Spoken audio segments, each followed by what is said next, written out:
একটা সরকার কতটা অপদার্থ, কতটা জনবিচ্ছিন্ন, কতটা উদ্ধত হইলে বর্তমান অন্তর্বর্তীকালীন সরকারের মতো হইতে পারে, সেটা নিয়ে একটা বিরাট গবেষণা হইতে পারে।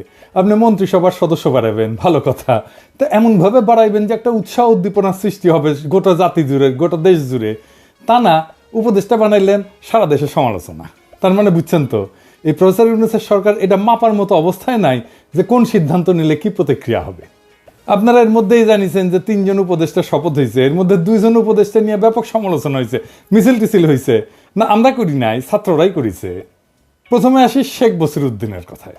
শেখ বসিরউদ্দিন উপদেষ্টা হিসেবে শপথ নিয়েছে, যুক্তি কি? ব্যবসায়ীদের প্রতিনিধিত্ব রাখতে হবে, সবার প্রতিনিধিত্ব লাগবে, শুধু বিপ্লবের স্টেক হোল্ডারদের প্রতিনিধিত্ব লাগবে না। কয়জন ব্যবসায়ী পথে নামেছিল, ব্যবসায়ীরা কিভাবে হাসিনারে সাপোর্ট দিয়ে গেছে দেখি নাই? কত ব্যবসায়ীদের তো ব্যবসা কায়রে নেওয়া হয়েছে, তাই না? তাদেরকেও তো দেখছি, তাদের নিতেন তাও বুঝতাম। তো এই বসিরউদ্দিন কেমনে এলো? আসেন এটা একটু বুঝে দেখি। এই বসিরউদ্দিন প্রথম আলো ডেইলি স্টারের মাল।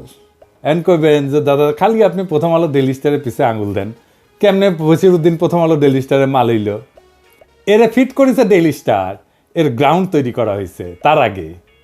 গত 9 অক্টোবরে best business person of the year পুরস্কার দিছে তারে ডেইলি স্টার। তার মানে আপনি তো প্রফেসর ইউনূসকে দোষ দিতে পারবেন না, বলতো সে তৈরি করে দিছে ডেইলি স্টার, প্রফেসর ইউনূস চাপ মারিছে। প্রফেসর ইউনূস এলে বলতাম যে আমার কি দোষ, best business person of the ইয়ারে তো আমি বানাইছি উপদেষ্টা। একজন বিজনেসম্যানরে নিব, তো বাংলাদেশের সেরা বিজনেসম্যানরে নিচ্ছি, কোনো সমস্যা আছে? জি স্যার, সমস্যা আছে। আপনার প্রশ্নের উত্তর আমি দিব, ধরিচ্ছি আপনারে একটু পরে। তার আগে আপনার প্রিয় মাহফুজানন্দ বহুপাদ্রে ধরে নি, যে বানাইছে, তারে ধরতে হবে ডেইলি স্টারকে, মাহফুজানন্দকে, বহুপাদ্রে, তাই না? তাই মাহফুজানন্দ বহুপাদ বলবে যে কেন আমি কি বিজনেস অ্যাওয়ার্ড দিতে পারবো না? আমি দিছি, আমার পয়সায় দিছি, আপনার কি সমস্যা? অবশ্যই পারবেন। হ্যাঁ, পারবেন না কেন? কিন্তু আমরা দেখি আপনি কেমন বিজনেসম্যানরা অ্যাওয়ার্ড দিচ্ছেন, তাই না? এই আকিজ বশির গ্রুপের শ্রমিকেরা সেপ্টেম্বর মাসে তাদের কিছু দাবি দেওয়া নিয়ে আন্দোলনে নামিছিল।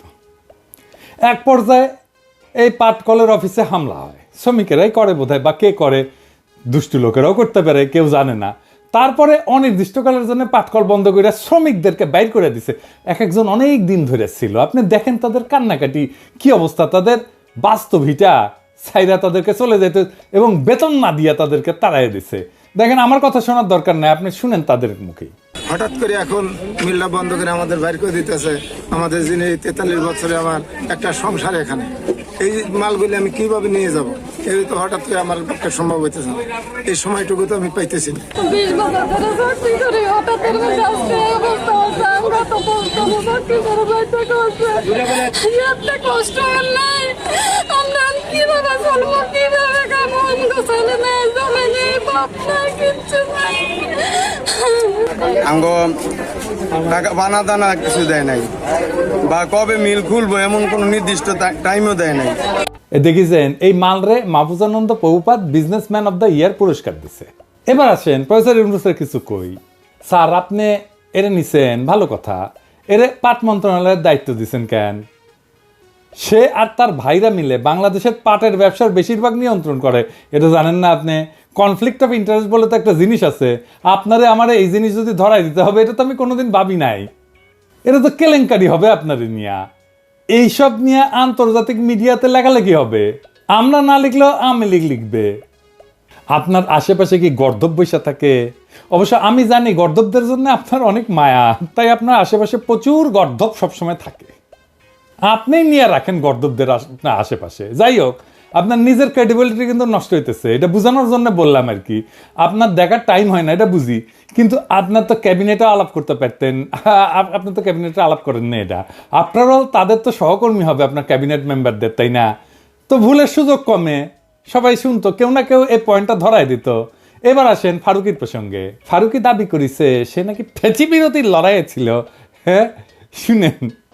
ফ্যাসিস্টের বিরুদ্ধে তো ঝুঁকি নিয়ে আমরা 2018তেও চেষ্টা করেছিলাম, বোঝার চেষ্টা করছি সিপাহী জনতা।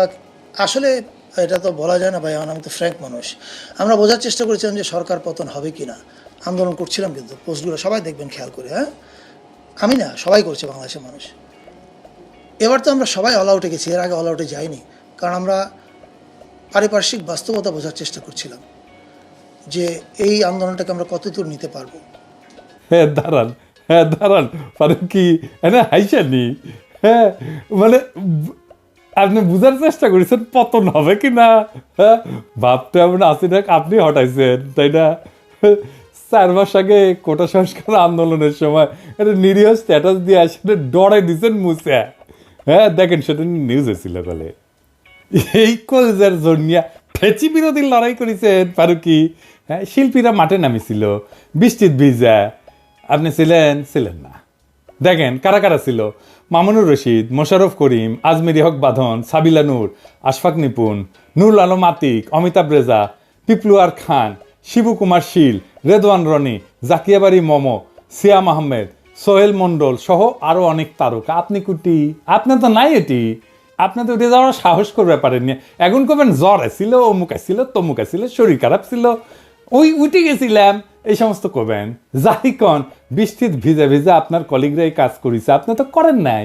মামুনুর রশিদও ছিল পাক্কা আওয়ামী লীগের মাল, তাও তো ছিল একদিনের জন্য হলে তো মাঠে নামিয়েছিলেন উনি, তাই না?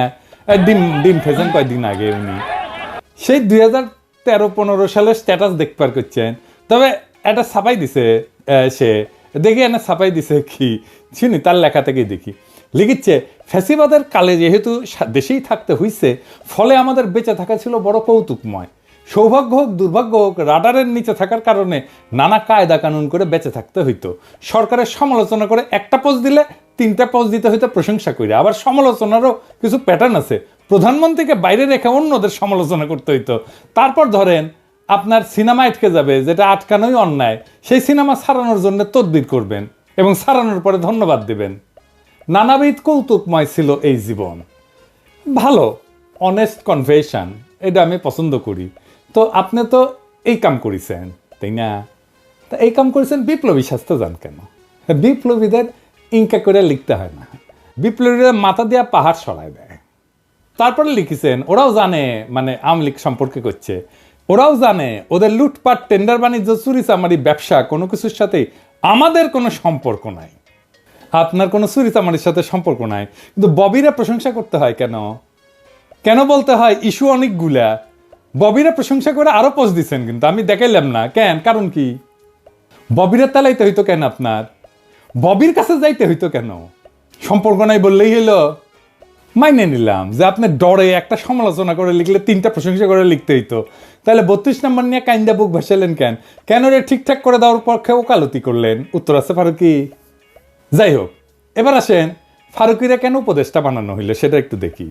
সংস্কৃতি মন্ত্রণালয় তো প্রায়োরিটি মন্ত্রণালয় না, তাই না? মানে ওটা না থাকলেই বাকি কিছুই যায় আসে না, তাই না? তাও সেখানে পূর্ণ উপদেষ্টা দেওয়ার প্রয়োজন কেন পড়লো? আপনারা আগেই দেখেছেন যে এই যে বসিরউদ্দিন ডেইলি স্টার গ্রুপের তৈরি করা মাল, ফারুকিও তাই। ফারুকি প্রথম আলো কোটায় এসেছে, বাঙ্গু এলিটদের যে রসুনগুলো আছে না, এটার গোয়া কলে একটাই, বুঝাও। এইটা আমার ক্ষুদ্র ভাতারা বের করছে আসিফ নজরুলের স্ট্যাটাস থেকে। প্রথম আলো, মোস্তফা সরোয়ার ফারুকি একই সাথে আসিফ নজরুলের প্রিয়, নাটক কম করো প্রিয়। প্রথম আলো ডেইলি স্টার ইলিয়াস আর আমার দ্বিমুখী আক্রমণে প্রায় পর্যদস্ত হইয়া গেল। তখন খোদ প্রফেসর ইউনুসের প্রেস সচিবকে নামাইলো। আমি কলে এটা বলছিলাম যে খোদ প্রফেসর ইউনুস প্রথম আলোরে বাঁচাইতে নামে আসবে। সেই প্রেস সচিব যারে আমি গণশত্রু কইছি, সে তার চাকরি বিধি ভঙ্গ কইরা প্রথম আলোর নির্লজ্জ দালালি করলো। পাবলিকের ক্রিটিসিজমে বিপর্যস্ত হইয়া প্রথম আলো ডেইলি স্টার ঠিক করলো তারা দিলেন 2 লোকরে ঢুকাইবে উপদেষ্টা পরিষদে। কেন?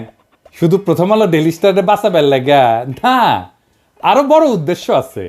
বাংলাদেশে যে কালচারাল ইন্ডাস্ট্রি আছে না, এই যে নাটক, সিনেমা ইত্যাদি ইত্যাদি সবকিছু মিলা, গান বাজনা এগুলো মিলা যে কালচারাল ইন্ডাস্ট্রি, সেই কালচারাল ইন্ডাস্ট্রি গড়ে উঠছে ইন্ডিয়ান আর আওয়ামী পারপাস সার্ভ করার জন্য।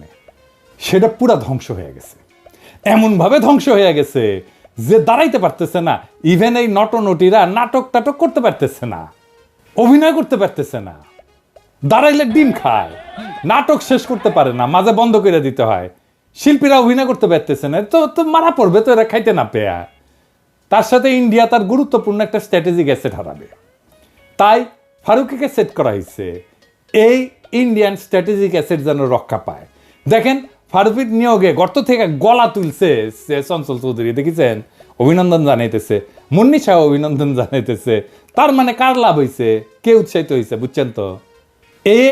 এখন ইন্ডিয়ান এই অ্যাসেটটারে রক্ষা করবে। এই ফারুকি যাবে এখন প্রথম আলোতে, দেখবেন আমি কয়ে দিলাম, লিখে রাখতে পারেন, প্রথম আলো বর্ষপূর্তিতে যাবে, লিখে রাখতে পারেন ফারুকি যাবে, ছবি টবি তুলবে, ফটো সেশন করবে, এটা আবার ছাপবে প্রথম আলো, মেরিল প্রথম আলো পুরস্কারে যাবে, বিশাল বিশাল ফিচার ছাপা হবে ফারুকির নিয়ে, গর্ত থেকে বের হবে সব ফ্যাসিবাদের দালাল নটনটিরা নতুন কইরা। ওই যে আরেক জামিলকে দিছে না শিল্পকলায়, তো কিছু তো আগাইতে পারে নাই, তাই নতুন মাল আনিছে প্রথম আলো আর আসিফ নজরুল। আর ফারুকের মিশন হইতেছে ভাঙ্গা যাওয়া ইন্ডিয়ান কালচারাল ইন্ডাস্ট্রিকে দাঁড় করানো। এরপরের পিছে যেই পায় শট করে ঢুকে যাবে আপা, তখন এই বশিরুদ্দিন আর ফারুকি বলবে, আপা আমরা সেই গভীর অমানিসাতেও পিছে পিতার ছবি নিয়ে অফিস করেছি, এডিটর সাহেব এনা দেখেন না ক্যাঙ্কা কইরা পিছে শরদ্দির বডিগার্ডের ছবি নিয়ে অফিস করিচ্ছে, বিউগলে করুণ সুর বেজা দেন না এডিটর সাহেব, আমরা বঙ্গভবনের ছবি খুলে ফেলার নাটক দেখবো, ভাববো আহা কত জনগণের কথা শোনা হচ্ছে।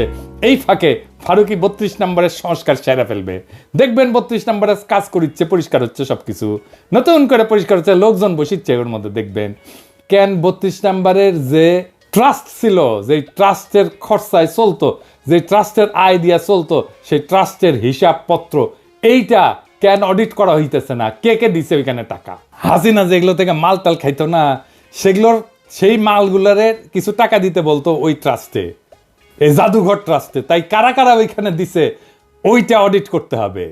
তারপরে একদিন কোনো এক প্রভাতে বাকশালীদের নতুন পিতা ট্রাম্পুর কাঁধেন চেপে চট করে হাসিনা ঢুকে গেলে ফারুকি ইভাঙ্কার সামনে গিয়া বলবে, আপা তোমার আব্বুরে আমি একটু আব্বু ডাকি।